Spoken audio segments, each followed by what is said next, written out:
Telugu audio Bible ఆదికాండము 8వ అధ్యాయము.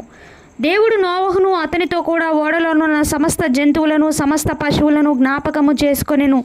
దేవుడు భూమి మీద వాయువు విసురున్నట్లు చేయటం వలన నీళ్లు తగ్గిపోయెను. అగాధ జలముల ఊటలను ఆకాశపు తూములను మూయబడెను.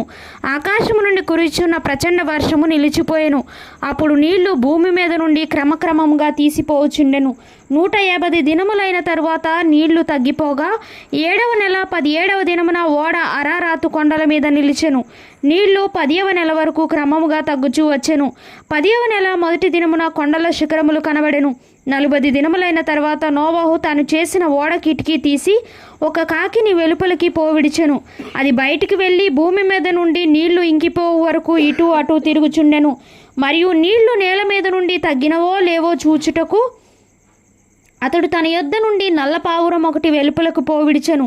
నీళ్లు భూమి అంతటి మీద ఉన్నందున తన అరకాలు నిలుపుటకు దానికి స్థలము దొరకలేదు గనుక ఓడలోనున్న అతని యొద్దకు తిరిగి వచ్చెను. అప్పుడు అతడు చేయి చాపి దాన్ని పట్టుకొని ఓడలోనికి తీసుకొనెను. అతడు మరి 7 దినములు తాలి మరలా ఆ నల్ల పావురమును ఓడలో నుండి వెలుపలకు విడిచెను. సాయంకాలమున అది అతని యొద్దకు వచ్చినప్పుడు త్రుంచబడిన ఒలీవ చెట్టు ఆకు దాని నోట నుండెను గనుక నీళ్లు భూమి మీద నుండి తగ్గిపోయినని నోవహునకు తెలిసెను. అతడు ఇంకా మరి 7 దినములు తాలి ఆ పావురమును వెలుపలకు విడిచెను. ఆ తరువాత అది అతని యొద్దకు తిరిగి రాలేదు. మరియు 601వ సంవత్సరము మొదటి నెల తొలి దినమున నీళ్లు భూమి మీద నుండి ఇంకిపోయెను. నోవహు ఓడ కప్పు తీసి చూచినప్పుడు నేల ఆరి ఉండెను. 2వ నెల 27వ దినమున భూమి ఎండి ఉండెను.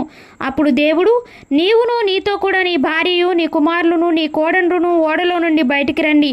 పక్షులు పశువులు భూమి మీద ప్రాకు ప్రతి జాతి పురుగులు మొదలైన సమస్త శరీరుల్లో నీతో కూడా నున్న ప్రతి జంతువును వెంట పట్టుకుని వెలుపలికి రావలను. అవి భూమి మీద బహుగా విస్తరించి భూమి మీద ఫలించి అభివృద్ధి పొందవలనని నోవహుతో చెప్పెను. కాబట్టి నోవహును అతనితో కూడా అతని కుమారులను అతని భార్యయు అతని కోడండ్రును బయటికి వచ్చిరి. ప్రతి జంతువును ప్రాకు ప్రతి పురుగును ప్రతి పిట్టయు భూమి మీద సంచరించున్నవన్నీ వాటి వాటి జాతుల చొప్పున ఆ ఓడలో నుండి బయటికి వచ్చెను. అప్పుడు నోవహు యెహోవాకు బలిపీఠము కట్టి పవిత్ర పశువులన్నిటిలోనూ పవిత్ర పక్షులన్నిటిలోనూ కొన్ని తీసుకొని ఆ పీఠం మీద దహన బలి అర్పించెను. అప్పుడు యెహోవా ఇంపైన సువాసన ఆగ్రానించి ఇక మీదట నరులను బట్టి భూమి మరలా శపించెను. ఎందుకనగా నరుల హృదయాలోచన వారి బాల్యం నుండి చెడ్డది. నేనిప్పుడు చేసిన ప్రకారం ఇకను సమస్త జీవులను సంహరింపను. భూమి నిలిచి ఉన్నంత వరకు వెదకాలమును కోతకాలమును శీతోష్ణములను వేసవి శీతకాలములను రాత్రింబగళ్ళను ఉండక మానవని తన హృదయంలో అనుకొనెను.